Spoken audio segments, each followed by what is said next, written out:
Hello दोस्तों, आज हम पढ़ेंगे हेलो एल्केन्स और हेलो एरीन्स का आईयूपीएसी नामकरण। इसके प्रीवियस क्लास में इसका बेसिक्स और इसका क्लासिफिकेशन हो गया था और आज हम देखने वाले हैं आईयूपीएसी नामकरण। देखिए, 11वीं कक्षा में आप लोगों ने आईयूपीएसी नामकरण पढ़ा ही होगा और वही आईयूपीएसी नामकरण आज केवल हेलो एल्केन्स और हेलो एरीन्स में ही पढ़ने जा रहे हैं। ठीक है, आपको कुछ कुछ पता भी होगा आईयूपीएसी नामकरण। तो चलिए देखते हैं आईयूपीएसी नामकरण। हेलो एल्केन्स का पहला देख लेते हैं हेलो एल्केन्स का। ठीक है, हेलो एल्केन्स का सर्वप्रथम देखते हैं। देखो, हेलो एल्केन्स का जो जनरल फार्मूला होता है वह होता है RX, एल्किल हैलाइड बोलते हैं इसको। ठीक है, ये इसका सामान्य फार्मूला होता है।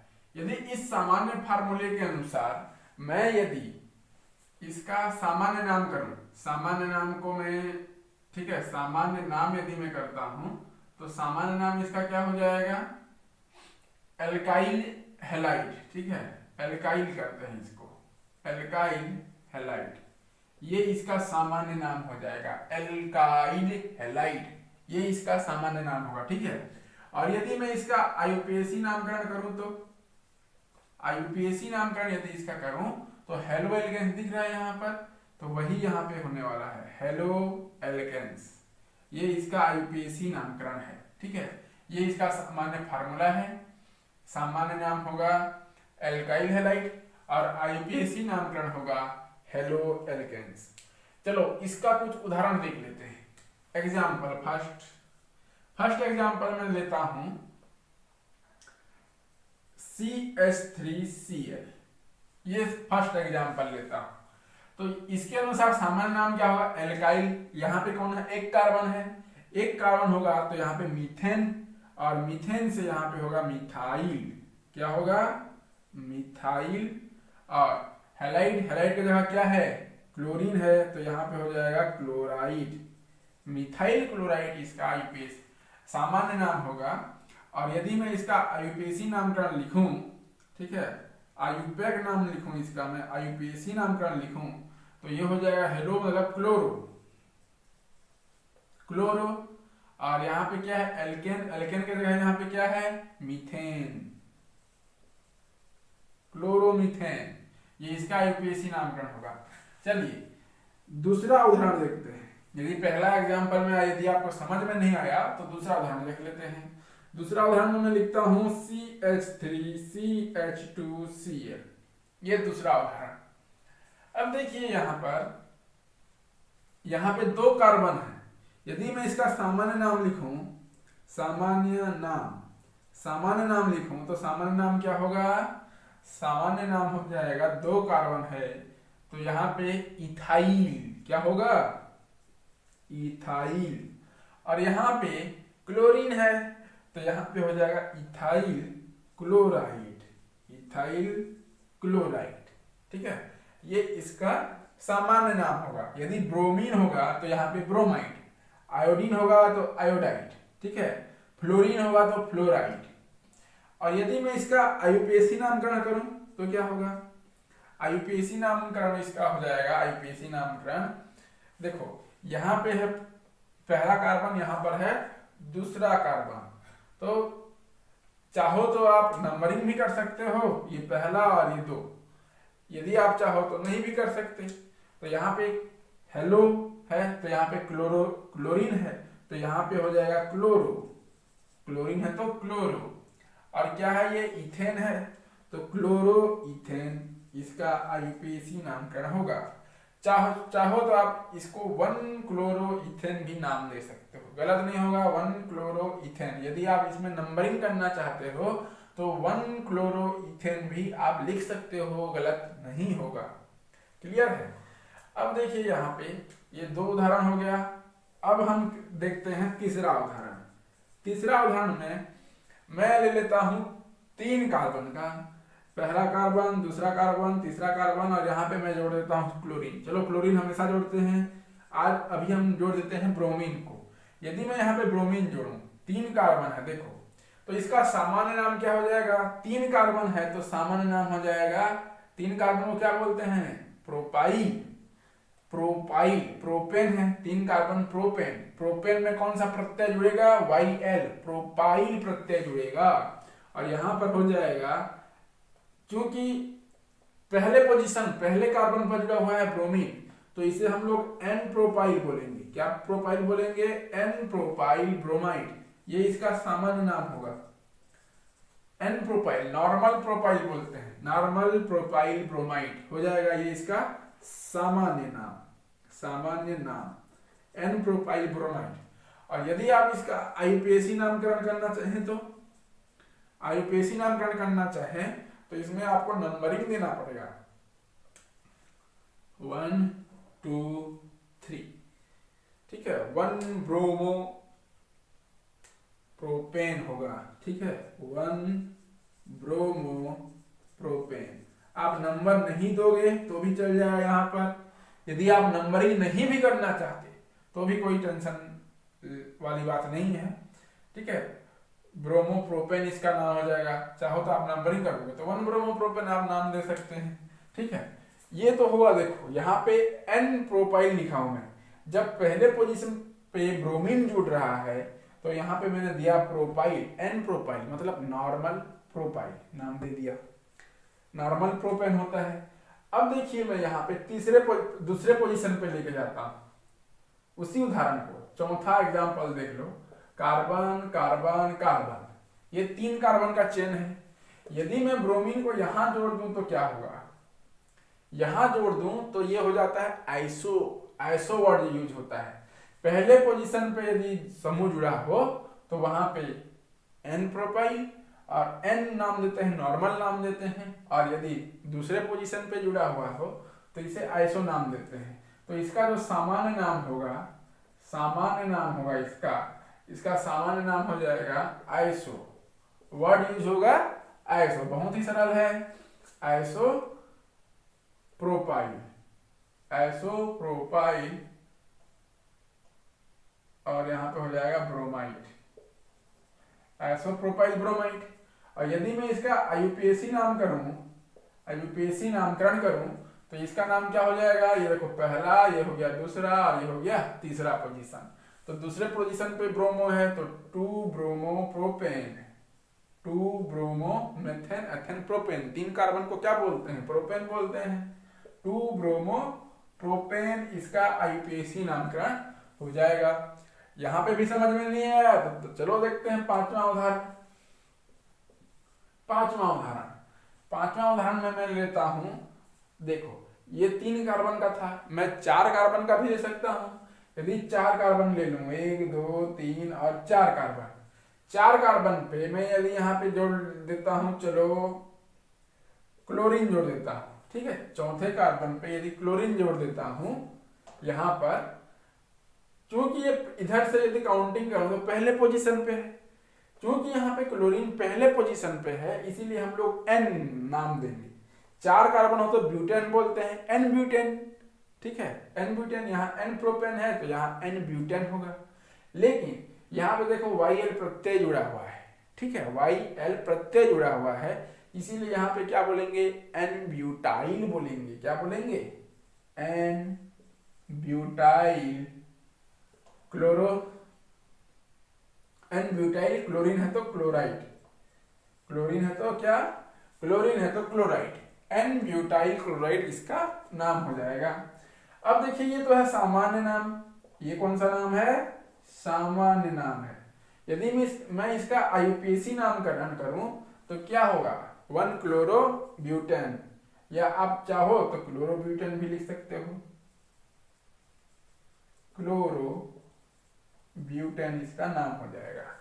चलिए यहां तो पहले पोजीशन पे था, एक काम करता हूं मैं, इसी का मैं आइसो वर्ड लेके आता हूं, आइसो वर्ड। यहां जैसे आइसो वर्ड था, इसको मैं यदि आइसो वर्ड लेके आऊं तो क्या करना पड़ेगा मुझे, carbon carbon carbon, 3 carbon, 1 carbon यहां पर जोड़ देते हैं और यहां पे क्लोरीन कर देता हूं मैं, ठीक है।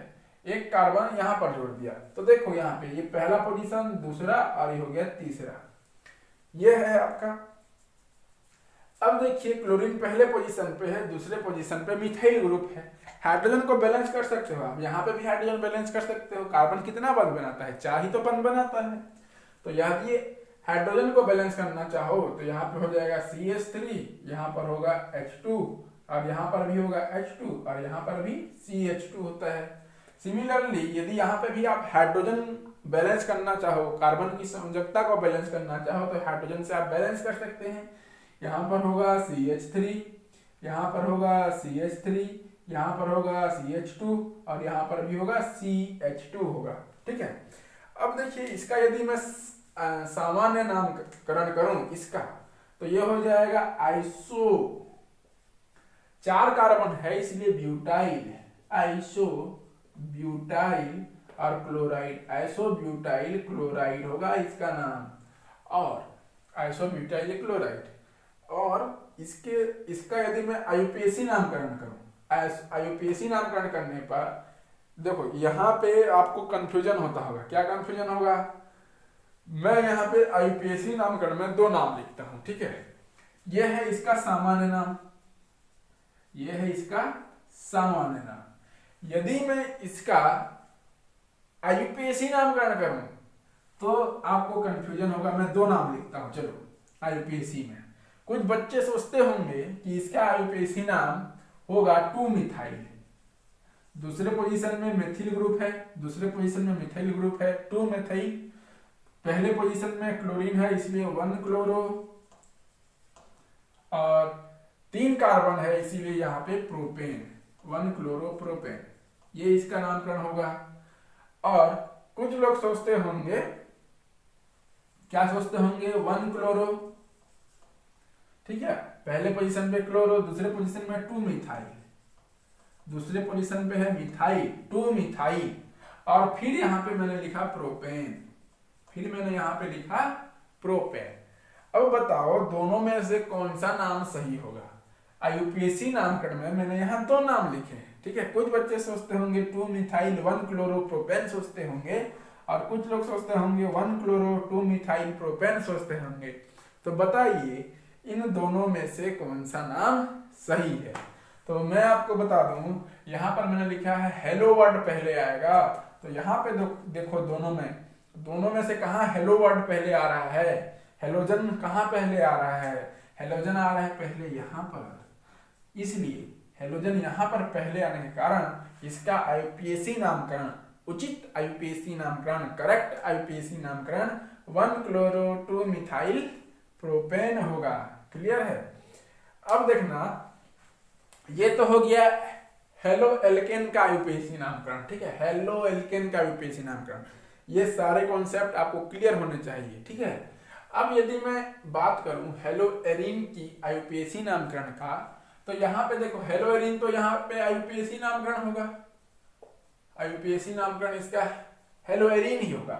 जैसे मैं यदि यहाँ पे बेंजीन रिंग है, इस बेंजीन रिंग में चलिए एक क्लोरीन जोड़ देता हूं तो इसका सामान्य नाम भी क्लोरोबेंजीन होगा, क्लोरोबेंजीन इसका सामान्य नाम हो जाएगा और इसका IUPAC नाम भी क्लोरोबेंजीन और इसका IUPAC नाम भी क्लोरोबेंजीन होगा। क्लोरोबेंजीन मोस्ट फेमस कंपाउंड है, बहुत ही महत्वपूर्ण कंपाउंड है, इसका IUPAC नामकरण भी होगा, IUPAC नामकरण भी क्लोरोबेंजीन ही होगा। क्लियर है। अब देखिए इसके जगह मैं यदि 2 क्लोरीन जोड़ दूं, ये तो पहला क्लोरीन, दूसरा क्लोरीन, चलो यहां जोड़ देता हूं मैं दूसरा क्लोरीन यदि मैंने यहां पे जोड़ दिया तो आपको क्या करना पड़ेगा, देखो इस पोजीशन को क्या बोलते हैं, क्लोरीन एक कार्बन छोड़ के दूसरे कार्बन पर है, टोटल 6 कार्बन है इस बेंजीन में, आप जानते हैं 11वीं कक्षा में पढ़े भी हैं। तो इस 6 कार्बन वाले साइक्लिक बेंजीन में पहले कार्बन पर क्लोरीन और यहाँ पे तीसरे कार्बन पर क्लोरीन है। ठीक है, पहले कार्बन पर क्लोरीन और तीसरे कार्बन पर क्लोरीन है, तो एक छोड़ के है तो इसको हम लोग बोल देते हैं मेटा। क्या पोजीशन बोल देते हैं, मेटा। 2 क्लोरीन है इसलिए डाई क्लोरो और benzene, Meta die chloro benzene इसका सामान्य नाम होगा और यदि आपको IUPAC नाम लिखना है तो इसको नंबरिंग करना पड़ेगा। और नंबरिंग कैसे करते हैं, यहां से स्टार्ट करो 1 2 3। आप चाहो तो पहला पोजीशन इसको भी दे सकते हो, गलत नहीं होगा। पहला नंबरिंग इसको भी दे सकते हो। नंबरिंग करने पर पहला, दूसरा, तीसरा, गलत नहीं होने वाला है। तो पहला और तीसरा पोजीशन पे क्लोरीन है तो 1 3 dichloro, 1 3 dichloro benzene, 1 3 dichloro benzene इसका IUPAC नाम होगा। चलिए अब मैं यहां पे 3 क्लोरीन जोड़ देता हूं, ठीक है। 3 क्लोरीन कहां कहां पे जोड़ूं, ये देखो, पहला क्लोरीन, दूसरा क्लोरीन और यहाँ पे 3 क्लोरीन जोड़ देता हूं। यदि इसका IUPAC नामकरण करोगे तो क्या होगा, देखो, पहला, दूसरा, तीसरा, चौथा, पांचवा, छठवां, ऐसा नंबरिंग कर देंगे आप। नंबरिंग करने के बाद आपको क्या करना है, कौन कौन से पोजीशन पे क्लोरीन है, पहला पोजीशन, तीसरा पोजीशन और पांचवा पोजीशन पे है ट्राइक्लोरो हो जाएगा, ट्राइक्लोरोबेंजीन, ट्राइक्लोरोबेंजीन इसका IUPAC नाम होगा, ट्राइक्लोरोबेंजीन होगा इसका IUPAC नाम। 1 3 5 पहला, तीसरा और पांचवा पोजीशन में होने के कारण। तो आई होप आपको समझ में आया होगा। अब देखिए कुछ और IUPAC नामकरण कर लेते हैं। जैसे हमने कल की क्लास में जेम और विस पोजीशन देखा था, जेमिनल और विसिनल। तो उस जेमिनल और विसिनल हेलो एल्केन और हेलो एल्केन का IUPAC नामकरण देख लेंगे। और कल की क्लास में हमने देखा था विनाइल ग्रुप किसे कहते हैं और एलाइल ग्रुप किसे कहते हैं, उसका भी IUPAC नामकरण देख लेंगे, ठीक है। विनाइल ग्रुप किसे कहते हैं और एलाइल ग्रुप किसे कहते हैं, ये सारा चीज का IUPAC नामकरण देख लेते हैं। चलिए व्हाइट बोर्ड अब साफ हो गया। यहां पर देखिए कल की क्लास में हमने जेम पोजीशन पढ़ा था। जेम पोजीशन में क्या पढ़ा था, एक और उदाहरण देख लेते हैं। नेक्स्ट उदाहरण जो भी है, उदाहरण जो भी है, नाम आप डाल देंगे, नंबर आप डाल देंगे, जो भी उदाहरण हो। तो यहां पर मैं लिखता हूं CH3CH, चलो 3 कार्बन का लिखता हूं यहाँ पे क्लोरीन, और यहाँ पे यदि मैं क्लोरीन जोड़ दूं, 2 अलग अलग कार्बन पर क्लोरीन है, और जब 2 अलग अलग कार्बन पर क्लोरीन हो तो उसको हम लोग क्या बोलते हैं, जेम पोजीशन या विस पोजीशन, विसिनल पोजीशन, उसको बोलते हैं हम लोग विसिनल पोजीशन। और यदि मैं इसका IUPAC नामकरण करूं, देखो यहाँ पे CH2 होगा और यहाँ पे CH, ठीक है, CH3, ठीक है, कार्बन की चारों संयोजकताएं कंप्लीट है। तो इसका यदि आप IUPAC नामकरण करें तो इसका IUPAC नाम क्या होगा, इसका IUPAC नामकरण हो जाएगा, नंबरिंग कर दो 1 2 3, ये हो जाएगा इसका नंबरिंग। तो यहाँ पे 1 2 डाइक्लोरो, 1 2 डाइक्लोरो, 3 कार्बन है टोटल, इसीलिए यहाँ पे प्रोपेन, 1 2 डाइक्लोरो प्रोपेन इसका IUPAC नाम हो जाएगा, ठीक है। और यदि आप इसका सामान्य नाम करेंगे तो सामान्य नाम क्या होगा बताओ, एल्काइलिडीन बोलते हैं इसको, क्या बोलते हैं, एल्काइलिडीन। तो यहाँ पे 3 कार्बन है, एल्काइलिडीन डाइक्लोराइड, 3 कार्बन है तो प्रोपेन, प्रोपाइलिडीन, क्या होगा, propylidene, propylidene dichloride, propylidene dichloride, alkylidene dichloride, dihalide होता है, तो हैलाइड के जगह क्लोरीन है तो इसलिए क्लोराइड, और एल्काइल की जगह प्रोपाइल है तो प्रोपाइलिडीन डाइक्लोराइड, ठीक है, ये इसका सामान्य नाम हो जाएगा। अब यदि मैं और एक उदाहरण दूं आपको, चलो CH3C, यहां पे मैं 2 क्लोरीन ऐसा जोड़ देता हूं और यहाँ पे CH, बताओ इसका IUPAC नामकरण क्या होगा, इसका भी इथाइलिडीन डाइक्लोराइड। देखो सामान्य नाम तो इसका हो जाएगा इथाइलिडीन, मैंने क्या बोला, इथाइलिडीन, इथाइलिडीन डाइक्लोराइड इसका सामान्य नाम होगा।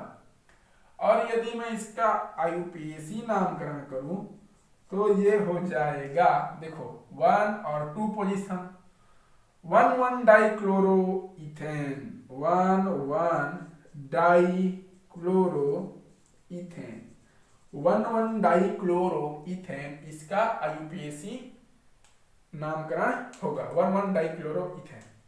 अब चलो कुछ और उदाहरण देख लेते हैं। नेक्स्ट उदाहरण नेक्स्ट जो भी नंबर होगा देख लेंगे। नेक्स्ट उदाहरण में लिखता हूं CH2 double bond CH, Br लिखता हूं। चलो क्लोरीन बॉन्ड लेते हैं, Br लिख देता हूं यहाँ पे क्लोरीन के जगह, चाहो तो आप फ्लोरीन भी लिख सकते हो।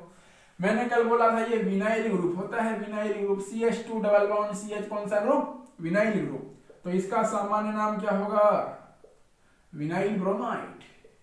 क्या होगा, विनाइल ब्रोमाइड, ब्रोमीन है तो ब्रोमाइड, विनाइल ब्रोमाइड इसका सामान्य नाम हो जाएगा।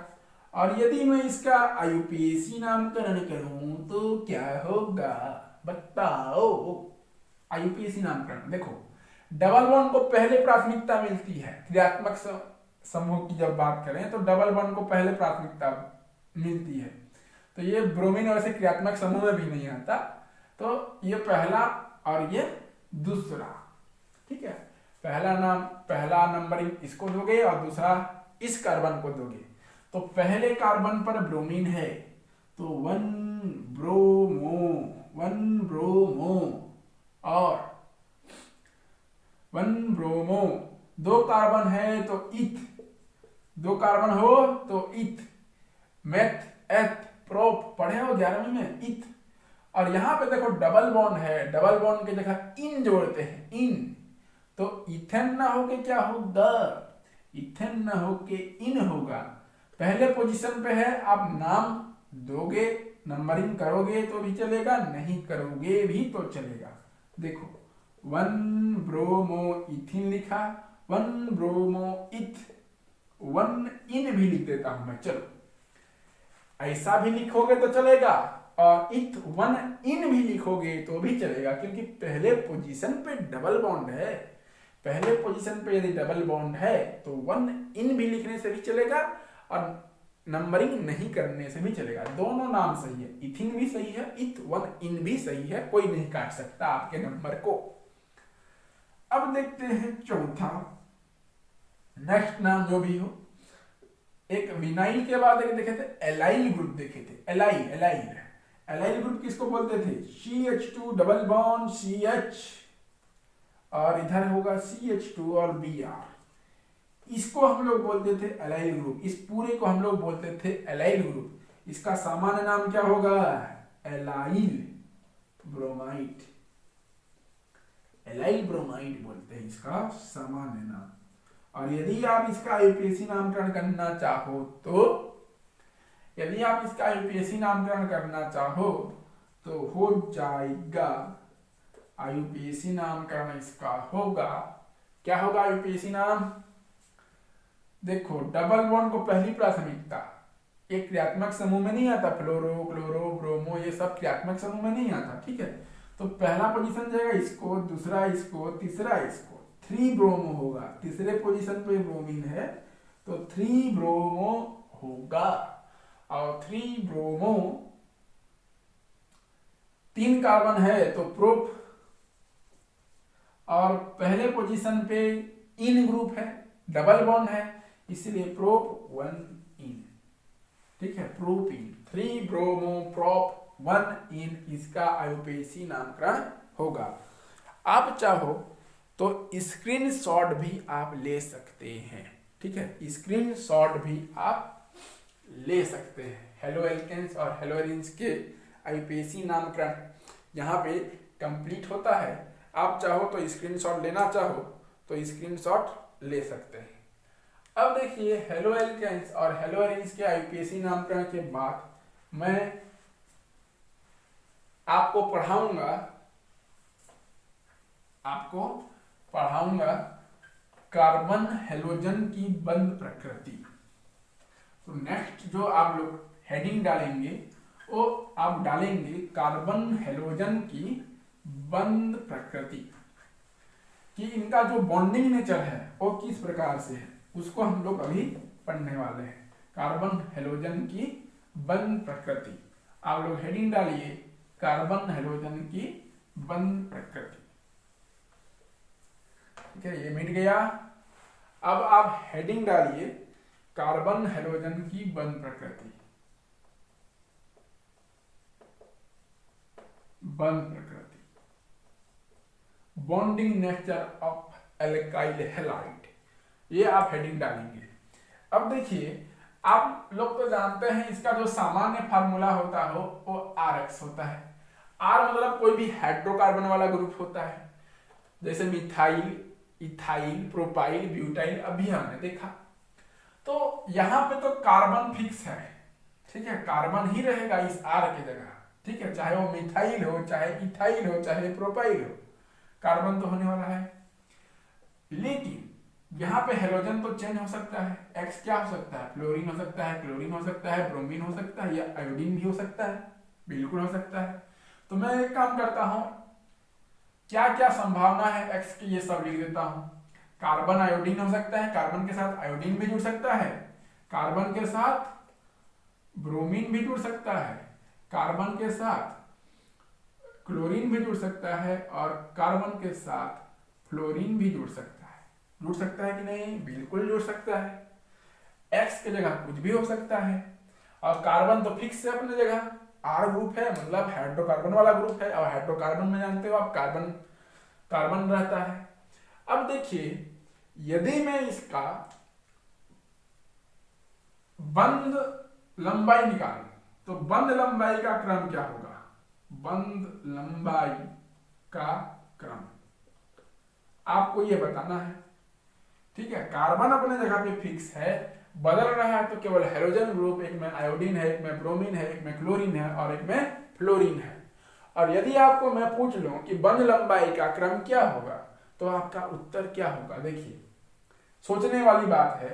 कार्बन एटम जो है वो फिक्स है अपने जगह में, सभी में कार्बन एटम है, एल्काइल ग्रुप है सभी में, तो कार्बन का साइज तो भैया फिक्स है, कार्बन का साइज क्या है, फिक्स है।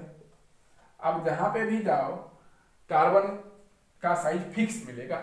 लेकिन देखो, फ्लोरीन, क्लोरीन, ब्रोमीन और आयोडीन, फ्लोरीन का साइज सबसे छोटा, फ्लोरीन का साइज सबसे छोटा, देन धीरे धीरे ये बड़ा हो रहा है, क्लोरीन का साइज थोड़ा सा बड़ा, ब्रोमीन का साइज और बड़ा, और आयोडीन का साइज तो और बड़ा है यहां पर। तो देखिए, यह है छोटा, ठीक है, फ्लोरीन है, फिर फ्लोरीन के बाद क्लोरीन है, क्लोरीन का साइज थोड़ा बड़ा, और ब्रोमीन का साइज और थोड़ा बड़ा, और जब आयोडीन की बात करूंगा तो आयोडीन का साइज और बड़ा। तो क्या हो रहा है, मॉलिक्यूल का जो साइज है वो बढ़ते जा रहा है। अब जब बढ़ते जा रहा है तो इन दोनों केंद्रों के बीच की दूरी तो बढ़ेगी, ठीक है, एक तो नहीं रहेगी, इन दोनों केंद्रों के बीच की दूरी बढ़ते जाएगी, क्योंकि एटम का साइज भी बढ़ रहा है, तो लंबाई भी क्या होगी, बढ़ेगी। ये किसका है, कार्बन फ्लोरीन, ये किसका है, कार्बन क्लोरीन, ये किसका है, कार्बन ब्रोमीन, और ये है कार्बन और आयोडीन का। क्योंकि कार्बन का साइज जो है फिक्स है, उसका साइज फिक्स है क्योंकि सभी में कार्बन है। लेकिन फ्लोरीन, क्लोरीन, ब्रोमीन और आयोडीन का जो एटम का साइज है वो धीरे धीरे बड़ा होते जा रहा है। जब बड़ा होते जाएगा तो दोनों सेंटर के बीच की लंबाई भी क्या होगी, बढ़ेगी। दोनों कार्बन सेंटर, दोनों सेंटर के बीच की, दोनों एटम के सेंटर के बीच की लंबाई बढ़ेगी।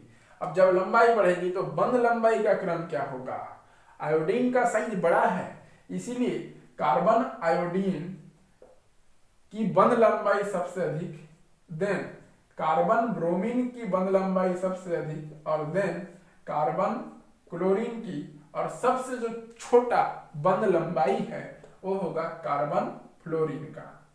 किसका होने वाला है, कार्बन फ्लोरीन की बंद लंबाई सबसे कम होने वाली है। अब आपको पता चल गया बंद लंबाई का क्रम, ठीक है, बंध लंबाई का क्रम पता चल गया। क्योंकि आयोडीन का साइज बड़ा है इसलिए लंबाई भी उसकी अधिक होगी। अब देखिए, मैं यदि आपको पूछ लूं बंध लंबाई का क्रम यदि आपको पता चल गया, मैं आपको पूछ लूं बंध विदलन ऊर्जा किसका अधिक होगा। बंध विदलन ऊर्जा, बंध विदलन ऊर्जा का क्रम, ऊर्जा का क्रम बताइए। बंध विदलन ऊर्जा मतलब क्या होता है, इस जो बंध है, इन दोनों एटम के बीच में जो बंध है उसको तोड़ने के लिए जितनी ऊर्जा की आवश्यकता है वही ऊर्जा आपको बतानी है। तो बताइए किसको तोड़ने में, किस बंध को तोड़ने में सबसे अधिक ऊर्जा की आवश्यकता पड़ेगी। तो आपका उत्तर क्या होगा, देखो बंध लंबाई, बॉन्ड लेंथ उल्टा होता है बंध एनर्जी का, ठीक है, बंध ऊर्जा, बंध विदलन ऊर्जा का उल्टा होता है क्या, बंध लंबाई। तो बंध लंबाई जिसकी अधिक होती है बंध विदलन ऊर्जा उसकी सबसे कम होती है, ठीक है। तो आप याद रखना बॉन्ड लेंथ व्युत्क्रमानुपाती होता है एनर्जी, बॉन्ड एनर्जी का, बॉन्ड डिसोसिएशन एनर्जी, ठीक है। मैं यहाँ पे लिख देता हूँ BDE, बॉन्ड डिसोसिएशन एनर्जी का। बंध लंबाई यदि अधिक है तो बंध विदलन ऊर्जा का मान कम होगा। तो इसका कार्बन और आयोडीन के बीच की लंबाई अधिक है तो इसका क्या होगा, सबसे कम। तो carbon iodine less than carbon bromine, less than carbon chlorine और लेस देन ये carbon fluorine, carbon fluorine sorry हाँ, कार्बन फ्लोरीन की बंध विदलन ऊर्जा सबसे अधिक होगी क्योंकि उसकी लंबाई सबसे कम है। तो इसको तोड़ने के लिए सबसे अधिक ऊर्जा की आवश्यकता होगी, ठीक है। ये क्रम हो जाएगा और सबसे कम बंध विदलन ऊर्जा कार्बन आयोडीन की होगी। इतना समझ में आ गया, नोट कर लो। अब देखिए, मैं यदि रिएक्टिविटी का क्रम बताऊं, क्रम लिखने के लिए बोलूं, क्रियाशीलता का क्रम लिखने के लिए बोलूं तो क्या होगा, क्रियाशीलता का क्रम, क्रियाशीलता का क्रम बताइए। मेरा नेक्स्ट क्वेश्चन है क्रियाशीलता का क्रम बताइए दोस्तों, बताइए दोस्तों क्रियाशीलता का क्रम क्या होगा। तो क्रियाशीलता का क्रम, आपको बंध विदलन ऊर्जा का मान पता चल गया, यहां से बंध विदलन ऊर्जा का मान यहां से आपको पता चल गया है। तो जिसकी बंध विदलन ऊर्जा अधिक होगी उसकी क्रियाशीलता कम होगी। ये भी जस्ट ऑपोजिट होता है। मैं भी आपको बता दूं कि जो क्रियाशीलता का क्रम है, क्रियाशीलता लिख लेना कहीं पे, क्रियाशीलता ये भी व्युत्क्रमानुपाती होती है किसके, बॉन्ड डिसोसिएशन एनर्जी के।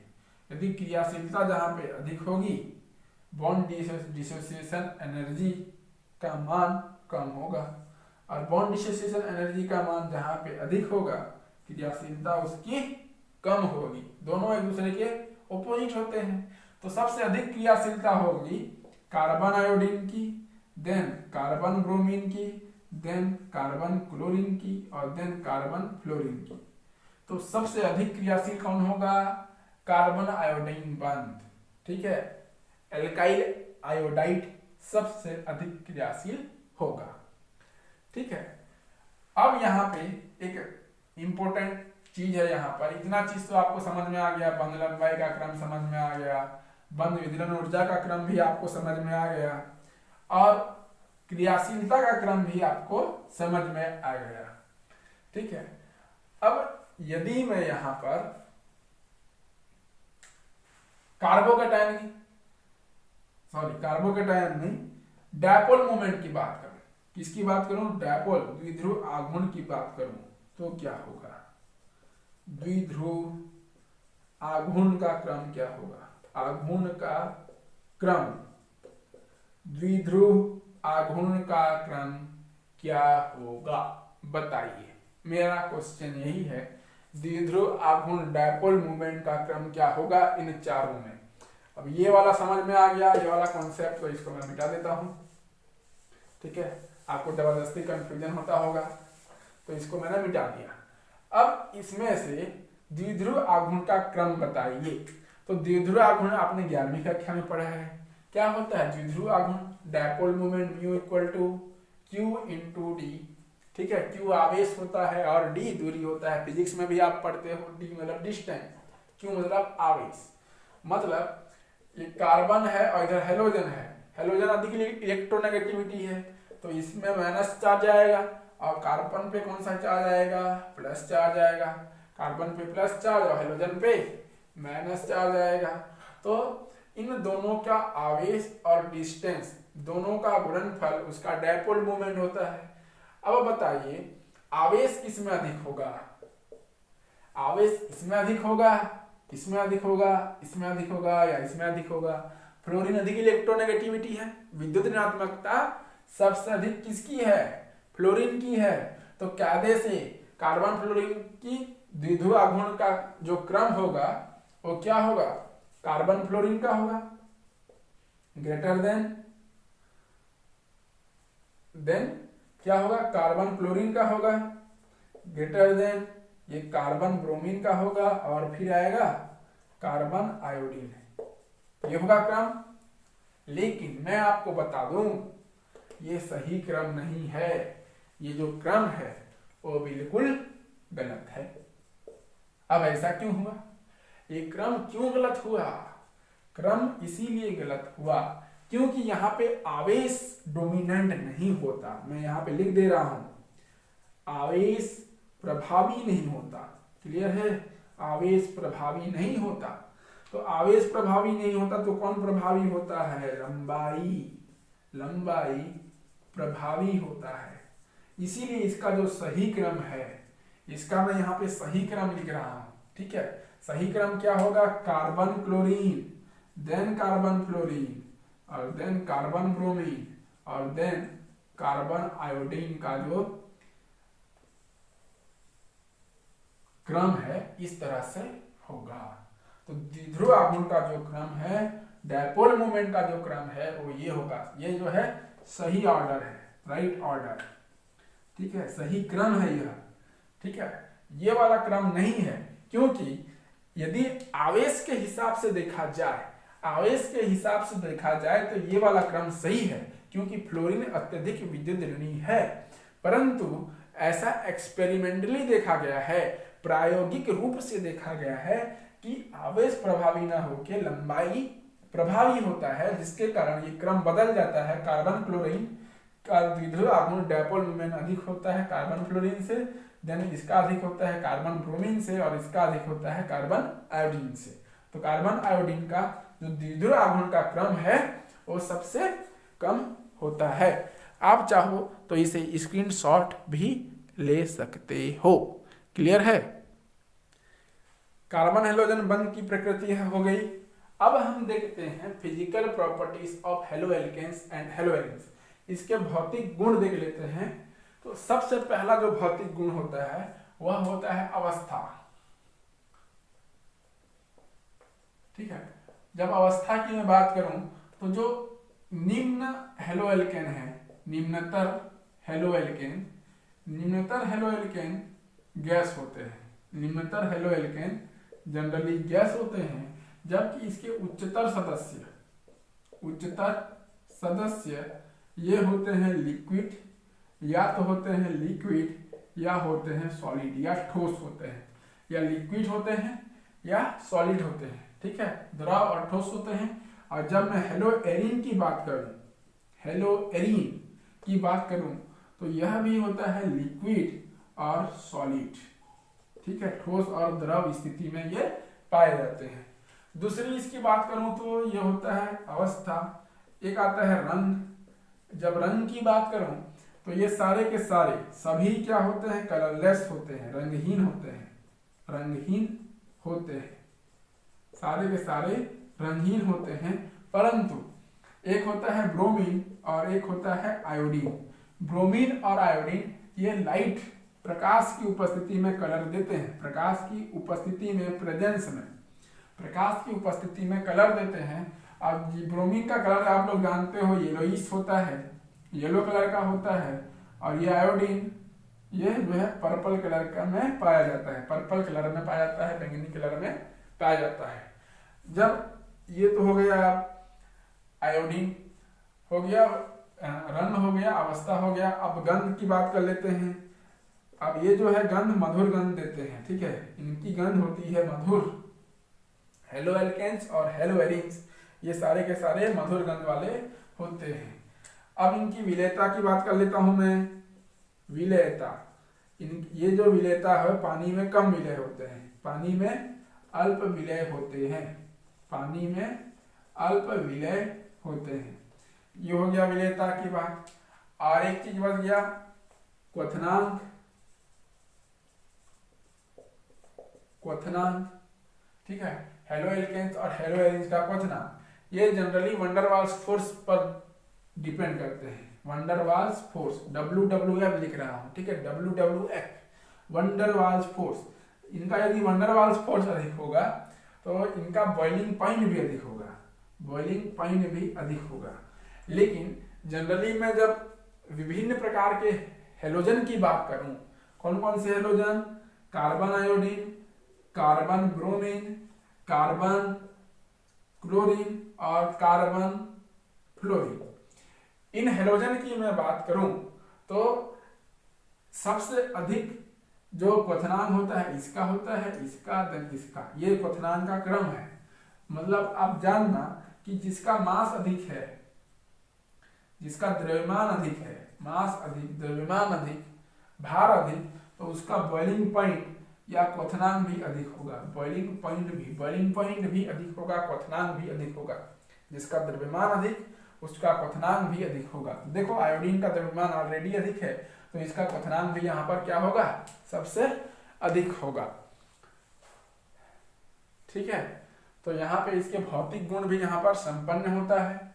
इसका IUPAC नामकरण हो गया और कार्बन हेलोजन बंध की प्रकृति हो गई। आज की क्लास में ये 3 टॉपिक कवर हो गए। आशा है आज का वीडियो जो है आप सभी को समझ में आया होगा। तो आज की क्लास में इतना ही। जय हिंद।